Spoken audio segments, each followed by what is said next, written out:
2024-এর 29 জুলাই ছাত্র জনতার আন্দোলনকে কেন্দ্র করে আইনশৃঙ্খলা রক্ষাকারী বাহিনীর সদস্যসহ অন্য নিহতদের স্মরণে রাষ্ট্রীয় শোক পালনের সিদ্ধান্ত নেয় স্বৈরাচার হাসিনা সরকার। অন্যদিকে এ সিদ্ধান্তকে প্রত্যাখ্যান করে হত্যা ও নির্যাতনের শিকার আন্দোলনকারীদের প্রতি সহমর্মিতা ও সরকারের প্রতি প্রতিবাদস্বরূপ চোখে মুখে ও ফেসবুকে নিজেদের প্রোফাইল লাল করার ঘোষণা দেয় আন্দোলনকারীরা। অভ্যুত্থান পরবর্তী সময়ে জানা যায়, চোখে মুখে লাল কাপড় বেঁধে ছবি তোলা ও ফেসবুকে নিজেদের প্রোফাইল পিকচার লাল করার কর্মসূচির পরিকল্পনা দেন ঢাকা বিশ্ববিদ্যালয় ছাত্র শিবিরের নেতারা। এ বিষয়ে ঢাকা বিশ্ববিদ্যালয় শাখা ছাত্র শিবিরের সভাপতি এস.এম. ফরহাদ বলেন, যখন রাষ্ট্র গণহত্যার বদলে নাটকীয়ভাবে রাষ্ট্রীয় শোক ও কালো কাপড় উত্তোলনের ঘোষণা দেয়, তখন সাদিক কায়েম আমার কাছে পরামর্শ চান। আমি তাকে বলি পাল্টা প্রোগ্রাম দেব, তারা যেহেতু কালো দিয়েছে আমরা লাল দেই।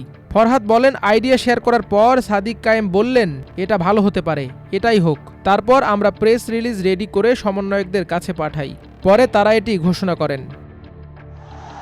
তবে প্রোফাইল লাল করার বিষয়টি ফের সামাজিক যোগাযোগ মাধ্যম জুড়ে আলোচনার বিষয়বস্তুতে পরিণত হয়েছে। মূলত বাংলাদেশ গণতান্ত্রিক ছাত্র সংসদের ঢাকা বিশ্ববিদ্যালয় শাখার আহ্বায়ক আব্দুল কাদের রোববার এক ফেসবুক পোস্টে দাবি করেন, ওই কর্মসূচির পরিকল্পনা দেন ছাত্রদলের সাধারণ সম্পাদক নাসির উদ্দিন নাসির। এরপর থেকে বিষয়টি নিয়ে সামাজিক মাধ্যমে পক্ষে বিপক্ষে আলোচনা সমালোচনার ঝড় উঠেছে। তবে নাসির উদ্দিন নাসিরের ভেরিফাইড ফেসবুক ঘুরে তার পূর্বের কোনো প্রোফাইল লাল পাওয়া যায়নি।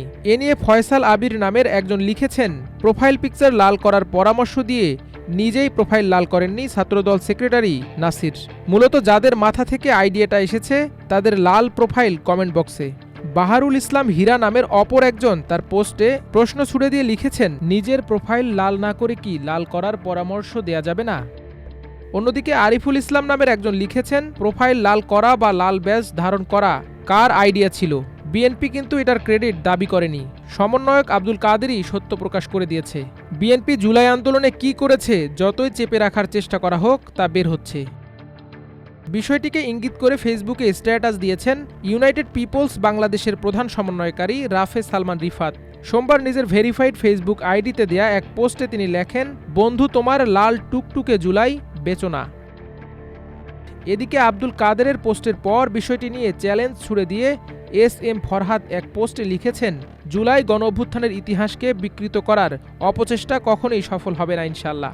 আমাদের কোনো দাবি বা বর্ণনার বিপরীতে কেউ ভিন্ন কিছু দাবি করলে প্রয়োজনে সাংবাদিকদের কাছে তাদের জন্য পর্যাপ্ত ডকুমেন্টস সরবরাহ করা হবে ইনশাল্লাহ। ব্যক্তিগত আলাপ, চ্যাট বা অন্যান্য ডকুমেন্টস সোশ্যাল মিডিয়ায় দেওয়ার পক্ষপাতী নই।